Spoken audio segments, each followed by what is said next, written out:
کہ آدم کے لیے حوا کو پیدا کیا لیکن بغیر نکاح کے بغیر حق مار کے چھونے کی اجازت نہیں. تو آج کے نوجوان کو سوچنا چاہیے کہ میں اگر اس بات پہ نکل پڑوں تو پھر اور بات لمبی ہو جائے گی. لیکن اگلی بات, آقا کریم صلی اللہ علیہ وآلہ وسلم کے پیارے غلاموں, چلتے چلتے یہ سلسلہ چلتا رہا. میرے نبی کریم صلی اللہ علیہ وسلم کی آمد سے پہلے حضرت عیسیٰ علیہ السلام تقریباً 650 سال حضرت عیسیٰ علیہ السلام کا وصال ہوا. اس زمانے میں جو نکاح ہوتا تھا زمانہ جاہلیت میں جس کو ہم کہتے ہیں, میرے نبی کی آمد سے پہلے اس کے 3 طریقے تھے نکاح کے. پہلا طریقہ یہ ہوتا تھا 10 آدمی کسی بڑے خاندان کے, بڑے نسب والے, سردار کہہ لو, بڑیرے کہہ لو, وہ کسی بھی حسین عورت کے پاس جاتے اور اس کے ساتھ بدکاری کرتے. بدکاری کے بعد جب بچہ پیدا ہوتا ان 10 بندوں کو بلا لیا جاتا. اس بندے کی ایک روایت کے اندر آتا اس کے نین نقش ملائے جاتے, جس کے ساتھ اس کے نین نقش مل جاتے, کہا جاتا کہ یہ اس کا بیٹا ہے.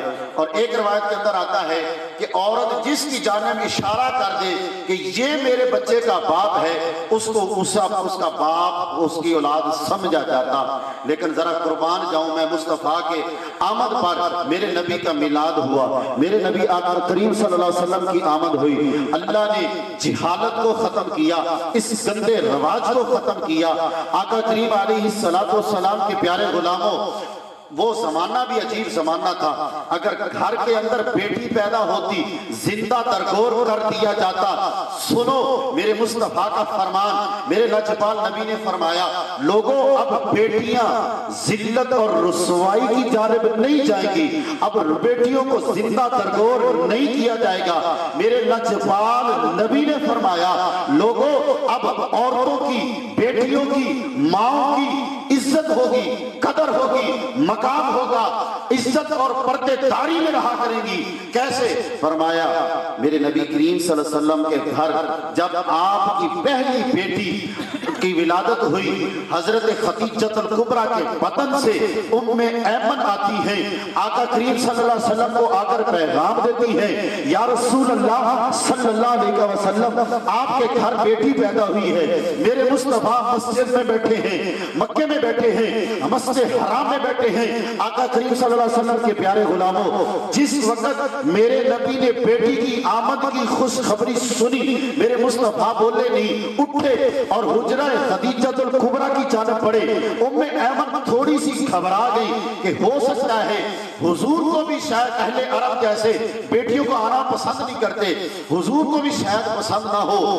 لیکن جس وقت میرے مصطفیٰ گئے, خدیجۃ الکبریٰ روح مصطفیٰ کی جانب دیکھ رہی ہے, میرے مصطفیٰ بڑھتے بڑھتے آگے بڑھے اور اپنی اس پیاری بیٹی کو, اس لخت جگر کو اٹھایا, سینے سے لگایا, ماتھے پہ بوسہ دیا, خدیجہ کے سر پہ ہاتھ رکھ کے فرمایا, اے خدیجہ صرف تیرے لیے اعلان نہیں ہے, عرب والوں کے لیے اعلان نہیں ہے, کسی ایک فرد کے لیے اعلان نہیں ہے, کسی ایک امت کے لیے اعلان نہیں ہے, قیامت کی صبح تک مجھے اللہ نے رحمت للعالمین نبی بنا کے بھیجا ہے اور میں محمد یہ اعلان کر رہا ہوں, ارے لوگوں جس گھر میں بیٹی آ جائے وہ بیٹی منحوس نہیں ہوتی, اللہ کی ناراضگی کا سبب نہیں بنتی, بلکہ اللہ کی رحمتوں کا نزول کا سبب بن جاتی ہے. اور سنو جو میرے مصطفیٰ نے فرمایا لوگوں بیٹی کی آمد پہ خوش ہو جایا کرو.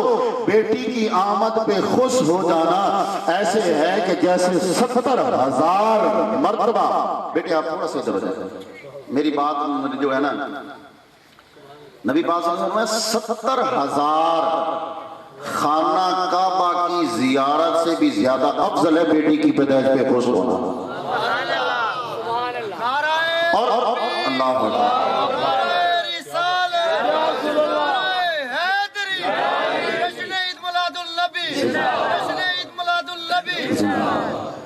فرمایا میرے نبی نے اپنی بیٹی کو اٹھایا, سینے سے لگایا, بوسہ دیا, فرمایا عرب والو, میرا کلمہ پڑھنے والو, قیامت کی صبح تک میں محمد یہ اعلان کر رہا ہوں صلی اللہ علیہ وسلم، فرمایا کہ جس گھر میں بیٹی آ جائے اور بیٹی کی پرورش کرے، اچھی تربیت کرے، اور جب وہ نکاح کے قابل ہو جائے، نکاح کر کے رخصت کر کے گھر سے اس کو بھیج دے، کل قیامت کے دن وہ شخص میں محمد کے اتنا قریب ہوگا جتنی یہ 2 انگلیاں ہیں۔ یہ عزت دی ہے اللہ کے پاک محبوب نے اس کائنات میں عورت کو۔ اور سنو میرے نبی علیہ السلام کے پیارے غلاموں، میرے نبی نے فرمایا کہ نکاح کرنا یہ اللہ کے پاک محبوب کی سنت ہے۔ اب اس نکاح سے پہلے جو کام کرنے والے ہیں وہ ہم نے کیا کرنے ہیں؟ پاک نبی نے فرمایا کہ ایک صحابی رسول آئے، آ کر عرض کرتے ہیں یا رسول اللہ صلی اللہ علیہ وسلم، میں ایک عورت سے نکاح کرنا چاہتا ہوں، وہ عورت کیسی ہے؟ فرمایا بڑی خوبصورت ہے، بڑی حسین و جمیل ہے، بڑے حسب نسب والی ہے، بہت زیادہ مالدار ہے۔ یہ 3 چیزیں بیان کی۔ میرے پاک نبی نے فرمایا 3 چیزوں پہ تو پتہ کر لیا کہ خوبصورت بھی ہے، حسن و جمال والی بھی ہے، حسب نسب والی بھی ہے، اچھے خاندان کی بھی ہے اور مالدار بھی ہے۔ یہ بات مذاق والی نہیں ہے میرے بھائی، آپ توجہ کے ساتھ سنیے گا۔ فرمایا کہ کیا یہ بھی پتہ کیا ہے کہ وہ دیندار کتنی ہے؟ دیندار کتنی ہے؟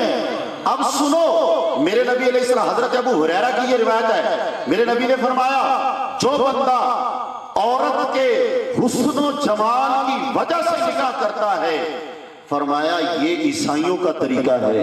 فرمایا جو شخص اس عورت کے مال کی وجہ سے اس سے نکاح کرتا ہے، میرے مصطفیٰ نے فرمایا یہ یہودیوں کا طریقہ ہے۔ اور فرمایا کہ جو بندہ یہ نیت کرے کہ میرے مصطفیٰ نے فرمایا ہے، میرے نبی کو یہ پسند ہے، فرمایا کون سی چیز پسند ہے؟ فرمایا جو میرا امتی ہوگا، میرا غلام ہوگا، وہ دینداری کو پسند فرمائے گا۔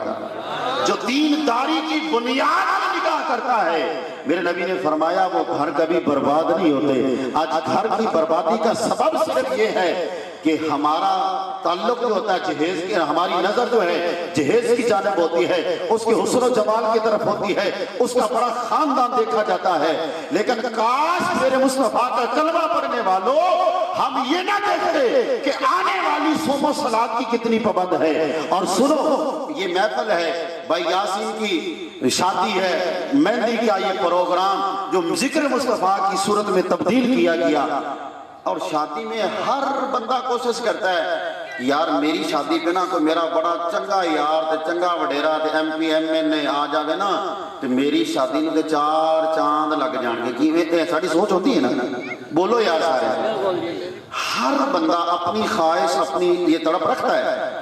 آؤ اس شادی کی خوشی میں میرا رب بھی شریک ہونا چاہتا ہے، وہ لا شریک ہو کے اس میں شریک ہونا چاہتا ہے۔ آؤ میرے نبی علیہ السلام کے پیارے غلاموں، میرے لاجپال نبی نے فرمایا جس وقت بندہ کا نکاح ہو جائے، نکاح کے بعد عورت بندہ دونوں اپنے اسی کمرے میں چلے جائیں اور اپنی ساری محبتوں کو ایک طرف رکھ کے مصلا بچھا لیں۔ ظہیر بھائی نیند آتی پئی تو انہوں کون آپ گل مکاون ہے، تانوں ویکھ کے مکاون لگ گئے۔ آقا کریم صلی اللہ علیہ وسلم کے پیارے غلاموں، وہ دلہا اور دلہن، حالانکہ آج کل تو ہمارا عجیب رواج ہے نا کہ دلہن اتنے پیسے مہنگے مہنگے میک اپ کروا کے آتی ہے کہ وہ تو بیچاری اس کو رونا بھی نہیں دیا جاتا اب یار کہیں ایسا نہ تیرا میک اپ خراب ہو جائے۔ آؤ میرے مصطفیٰ کی حدیث سنو اور کلیجہ ٹھنڈا کرو۔ آقا کریم علیہ السلام نے فرمایا کہ جس وقت وہ دلہن اور دلہا اپنے اس کمرے میں داخل ہوتے ہیں، داخل ہونے کے بعد سب سے پہلے اپنی محبتوں کو ایک جانب رکھ دیں، دونوں میاں بیوی مصلا بچھا لیں اور نفل 2 رکعت نماز نفل پڑھ کے سجدہ ریز ہو ہو جائیں اللہ فرشتوں کو کہتا ہے میرے فرشتوں میری جنت کو سجا دو، میرے عرش کو سجا دو۔ اللہ کہتا ہے میری جنت کو، میرے عرش کو، میرے آسمانوں کو سجا دو۔ فرشتے کہتے ہیں مولا نہ تو قیامت آئی ہے نہ کوئی ایسی کوئی بات ہوئی ہے، یہ عرش کو کیوں سجایا جا رہا ہے، جنت کو کیوں سجایا جا رہا ہے؟ اس وقت اللہ فرماتا ہے جو وحدہ لا شریک ہے، بے نیاز ہے، بے نیاز ہے، بے نیاز ہے، بے نیاز ہو کے یہ کہہ رہا ہے، فرشتوں کو گواہ بنا رہا ہے، کہتا ہے میرے فرشتوں ہونے والا نہیں ہے، ذرا زمین پہ دیکھو ہو چکا ہے، ہو چکا ہے۔ کیا ہو چکا ہے یا اللہ؟ اللہ تعالیٰ فرماتا ہے کہ میرے فرشتوں دیکھو زمین پہ ایسے ماحول میں انسان کو تو رب کا نام لینا بھی یاد نہیں رہتا۔ یہ کتنے خوش نصیب میرے بندے ہیں، میری بندی ہے جو اپنی محبتوں کو ایک طرف رکھ کے میری بارگاہ میں سجدہ ریز ہو گئے ہیں۔ اے میرے فرشتوں میری جنت کو، میرے عرش کو سجا دو، اور میں خود خالق بے نیاز ہو کے میں بھی اپنے اس بندے کی خوشی میں شریک ہونا چاہتا ہوں۔ یار ہم نے گھر میں لیٹنگ کی، گھر سجایا، یہ پنڈال بنایا، لیٹنگ بلائی، سارا خرچہ کیا، کس لیے؟ خوشی کا موقع ہے یار، کوئی سجن آئے، کوئی بیلی آئے، کوئی وڈیرا آئے، ہمیں خوشی ہوتی ہے، لیکن ہم ساری خوشیاں حاصل کرنے کے لیے اس بے نیاز کو ناراض کر کے بیٹھ جاتے ہیں، اور نتیجہ پھر کیا ہوتا ہے؟ اگلے 2 مہینے کے بعد پتر کہتا ہے ابا تیرا گھر وکھرا تے میرا گھر وکھرا، تو دلیس تو باہر تے آج تو بعد تیرا میرا کوئی تعلق نہیں۔ لیکن بنیاد اگر رکھے ہوئے اللہ اور اس کے رسول صلی اللہ علیہ وسلم کی سنت سمجھ کر، تو کریم آقا صلی اللہ علیہ وآلہ وسلم کے پیارے غلاموں باتیں پڑھی ہیں جتنی بھی کرتے جائیں، اور سنو میرے پاک نبی علیہ السلام نے فرمایا میں بھی بیٹیوں والا ہوں، آپ میں سے بھی بہت سارے ایسے دوست ہیں جو بیٹیوں کے پاس بیٹھے ہیں، اللہ ہر بیٹی کی عزت، اللہ ہر بیٹی کا نصیب، اللہ ہر بیٹی کا مقدر اچھا کرے۔ اور آج کے زمانے میں عجیب ماحول ہے، حضرت سیدنا فاروق اعظم رضی اللہ تعالیٰ عنہ کا زمانہ ہے، اور دیکھیے آقا کریم صلی اللہ علیہ وسلم کے یہ 4 ہمارے رشتے ہوتے ہیں نا، پیارے آقا علیہ السلام نے دنیا میں انسان کے 3 باپ ہوتے ہیں۔ کتنے ہوتے ہیں؟ بولیے سارے، 3 باپ ہوتے ہیں۔ پہلا وہ باپ جس کی ہم اولاد ہیں، جس نے ہمیں پیدا کیا ہے، جس کے ذریعے ہم پیدا ہوئے ہیں، اور دوسرا باپ انسان کا وہ ہے جس نے تمہیں علم سکھایا ہے، تمہیں ہنر سکھایا ہے، اور تیسرا انسان کا وہ باپ ہے جس نے اپنی نازوں پلی بیٹی تیرے حوالے کر دی ہے۔ یہ 3 انسان کے رشتے ہیں۔ اور سنو نبی پاک صلی اللہ علیہ وسلم کہ 2 صحابہ حضرت ابو بکر صدیق رضی اللہ تعالیٰ عنہ، بولیے سارے، حضرت ابو بکر صدیق میرے نبی کے سسر ہیں، حضرت فاروق اعظم رضی اللہ تعالیٰ عنہ میرے نبی کے سسر ہیں، اور میرے نبی کے 2 صحابہ اور حضرت سیدنا عثمان غنی ذو النورین رضی اللہ تعالیٰ عنہ اور حضرت سیدنا علی المرتضی شیر خدا رضی اللہ تعالیٰ عنہ یہ حضور کے داماد ہیں۔ 2 سسر ہیں، 2 داماد ہیں۔ محبت دیکھو، 2 کے گھر میرا مصطفیٰ دلہا بن کے گیا ہے، اور 2 حضور کے غلام میرے نبی کے گھر میں دلہے بن کے آئے ہیں۔ آقا کریم صلی اللہ علیہ وسلم کے پیارے غلاموں یہ محبت دیکھیے، حضرت ابو بکر صدیق کے بارے میں میرے نبی نے فرمایا، کیا فرمایا کہ جس نے بھی مجھ پر احسان کیا ان سارے احسانوں کا بدلہ میں نے انہیں واپس عطا کر دیا، لیکن ابو بکر کا صدیق کا احسان اتنا ہے کہ قیامت کے دن میرا خدا ہی عطا فرمائے گا۔ حضرت فاروق اعظم رضی اللہ تعالیٰ عنہ کی بیٹی حضرت سیدہ حفصہ رضی اللہ تعالیٰ عنہ، آپ کے خامن کا انتقال ہوا، اور حضرت ابو بکر صدیق، حضرت فاروق اعظم رضی اللہ تعالیٰ عنہ، حضرت عثمان غنی، حضرت علی رضی اللہ تعالیٰ عنہ، یہ 4 صحابہ بیٹھے ہیں۔ حضرت اس وقت حضرت عثمان غنی ذو النورین کی جو پہلی بیوی تھی، نبی پاک صلی اللہ علیہ وسلم کی پیاری بیٹی حضرت سیدہ رقیہ رضی اللہ تعالی عنہا، آپ کا بھی وصال ہو چکا تھا۔ اب محبت دیکھیے، انداز دیکھیے، جس وقت حضرت رقیہ کا انتقال ہوا، حضرت فاروق اعظم کی بیٹی حضرت حفصہ کے خاوند کا انتقال ہوا، اور حضرت عمر نے فرمایا کہ اے پیارے ابو بکر، حضرت عثمان کو فرمایا پیارے عثمان آپ کی زوجہ کا انتقال ہو گیا، میری بیٹی کے خاوند کا انتقال ہو گیا ہے، کیوں نہ ہو ہم یہ رشتہ طے کر لیں، یہ رشتہ آپس میں کر لیں۔ حضرت عثمان غنی خاموش رہے، حضرت ابو بکر صدیق کو کہا آپ بھی خاموش رہے، حضرت سیدنا علی المرتضیٰ شیر خدا مولا مشکل کشا کو کہا آپ بھی خاموش رہے۔ کئی دن گزرے، یہ شکایت فاروق اعظم حضور کی بارگاہ میں لے کر گئے، کہا یا رسول اللہ عجیب میرے بھائی ہیں، میری بات کو اہمیت نہیں دی۔ میرے مصطفیٰ نے فرمایا اے عمر، تیری بیٹی کو عثمان سے افضل شوہر ملے گا، اور عثمان کو حفصہ سے زیادہ جو ہے سب سے زیادہ شان والی بیٹی ملے گی حضرت عثمان غنی کو۔ اب حضرت فاروق اعظم نے جب یہ لفظ سنے نا، تو اس وقت نبی پاک صلی اللہ علیہ وسلم نے فرمایا کہ جو حفصہ ہے اس کے ساتھ میں نکاح کروں گا۔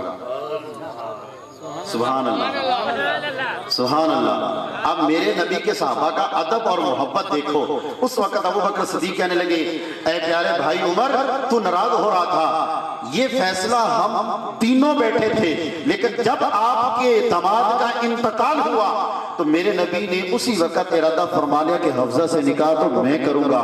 تو اس لیے فرمایا کہ حفصہ کو شوہر عثمان غنی سے افضل ملے گا، اور جو عثمان غنی کو بیوی ملے گی وہ تیری بیٹی سے افضل ہوگی۔ پتہ کیا چلا، مصطفیٰ جیسا کوئی دلہا نہیں، مصطفیٰ جیسی بیٹی کسی کی بیٹی نہیں ہو سکتی۔ یہ ان تینوں جب یہ رشتہ طے ہو گیا، حضرت عثمان غنی کا دوسرا نکاح ہوا، اور دیکھیے حضرت عمر سے اتنا پیار ہے، اور حضرت عثمان سے نبی کتنا پیار کرتے ہیں۔ پہلی بیٹے کا انتقال ہوا، دوسری کا انتقال ہوا، میرے لجپال نبی نے فرمایا اتنے داماد سے راضی ہیں، اتنے خوش ہیں، اتنے راضی ہیں، اتنی محبت ہے، فرمایا کاش میں محمد کے پاس 100 بیٹیاں ہوتی اور ہر بیٹی یکے بعد دیگرے میں عثمان غنی کے نکاح میں دیتا۔ کاش ایسا رشتہ، ایسی محبت ہمیں بھی نصیب ہو جائے۔ اور حضرت سیدنا علی المرتضیٰ سے کتنی محبت کرتے ہیں نبی پاک صلی اللہ علیہ وسلم کے پیارے غلاموں، یہ وہ داماد رسول ہیں، یہ حضور کے وہ غلام ہیں، حضور کے وہ پیارے صحابی ہیں۔ آپ فرماتے ہیں کہ جس وقت ایک دن حضرت علی رضی اللہ تعالیٰ عنہ نے ارادہ فرمایا کہ میں نکاح کرنا چاہتا ہوں، حضرت فاطمہ کی موجودگی میں، یہ قرآن پاک کی جو آیت ہے کہ 1 کرو 2 کرو 3 کرو، اگر انصاف کر سکو تو ایک ہی، یعنی کہ یہ سارا معاملہ، لیکن فرمایا یہ قرآن تو سارے لیے ہے، میں بھی کر سکتا ہوں، لیکن میرے مصطفیٰ اپنی بیٹی فاطمہ سے اتنا پیار فرماتے ہیں، علی پاک سے اتنا پیار فرماتے ہیں، فرمایا علی جب تک میری بیٹی موجود رہے گی تو دوسرا نکاح نہیں کر سکتا۔ اتنی محبت، یعنی میں کہتا ہوں کہ اس پورے ماحول کو اگر ہم دیکھیں، جس ماحول میں ہم گزر رہے ہیں، ہمارے گھروں کی بربادیوں کا جو سبب بن رہا ہے، ہمارے جو معاملات گڑبڑ ہو رہے ہیں، ان کی وجہ اور سبب یہی ہے کہ ہم نے ان رشتوں کو پہچانا نہیں ہے، ان رشتوں کی قدر نہیں کی ہے، ان رشتوں کی عزت نہیں کی ہے۔ اس واسطے آج ہم پریشانیوں کا شکار ہیں۔ اب آپ اسی وقار باتیں اور بھی بہت ساری ہیں، لیکن کائنات کے اندر وہ خوش نصیب ہے کہ جس کی شادی پہ خوشی تو ہے لیکن ڈبل خوشی ہو گئی کہ اس خوشی کے موقع پر ذکر مصطفیٰ ہے۔ اور آپ کتنے خوش نصیب ہیں، کسی کے بندے شراب خانے کی طرف اٹھ کے جا رہے ہیں، کسی کے زنا کی قدم طرف اٹھ کے جا رہے ہیں، کسی کے قدم کسی بدکاری کی طرف، لیکن آپ کے کتنے خوش نصیب قدم ہیں، جتنے قدم چل کے آئے ہو ذکر مصطفیٰ سننے کے لیے آئے بیٹھے۔ اور دوسری بات، شادی کے موقع پر لوگ دوسرے فنکشنوں میں پیسے نچھاور کرتے ہیں، یہ پیسے بھی آپ کے خوش نصیب ہیں جو حضور کے ثنا خوانوں پہ آپ نچھاور کر رہے ہیں۔ الحمدللہ، میں یہ بات نہیں کر رہا کہ آپ میں پیسوں کو دے کر خوش ہو رہا ہوں، میں یہ ایک پیغام ہے، اگر آپ نے رزق حلال کمایا ہے تو اس کو خرچ کرنے سے پہلے سوچ بھی لیا کرو کہ یار میں اس کو کہاں خرچ کر رہا ہوں، یہ میرے پیسے سے صدقہ آ رہے ہیں، یہ جاگ آ رہے ہیں، وہ رزق حلال کمایا ہوا اگر ناچنے والیوں کے اوپر سے گزر جائیں اپنے لیے بھی جہنم بنا رہا ہے، دوسروں کو لیے بھی جہنم بنا رہا ہے۔ اس لیے میں یہی کہوں گا اور یہ دل سے دعا ہے، اللہ اس گھر کو، اس پورے خاندان کو، اور بھائی مہدی حسن بڑے خوش نصیب ہیں، عظیم عاشق رسول ہے کہ اللہ تعالیٰ نے ان کے دل کے اندر یہ دین کی محبت پیدا کی ہے، اور پوری اس برادری کو، اس ماحول کو اللہ تعالیٰ تا قیامت شاد و آباد رکھے۔ حضور کے یہ غلام حضور کا ذکر کرتے رہیں، آپ آتے رہیں، سنتے رہیں، سناتے رہیں۔ تو آخر میں یہ میرے فرمائش بھی ہے کہ وہ آپ نے شعر پڑھنا ہے، صرف ایک ہی شعر ہے پنجابی کا، اور وہ آپ نے میرے ساتھ مل کے پڑھنا ہے۔ پیسے بے شک آپ مجھے نہ دیں، لیکن گھر والوں کی یہ فرمائش ہے اور آپ نے میرے ساتھ پڑھنا ہے مل کے۔ بس وہ شعر ہے کیا کہ ہم سب نے اپنی جولیاں در مصطفیٰ کی جانب پھیلانی ہیں۔ کہنا ہے کہ صدا صدا روے تیرا دوارا یا رسول اللہ۔ ہاتھوں کو ٹھنڈے بنا کر، ہاتھوں کو بلند کر کے سونے مصطفیٰ کا ذکر کیجیے گا۔ صدا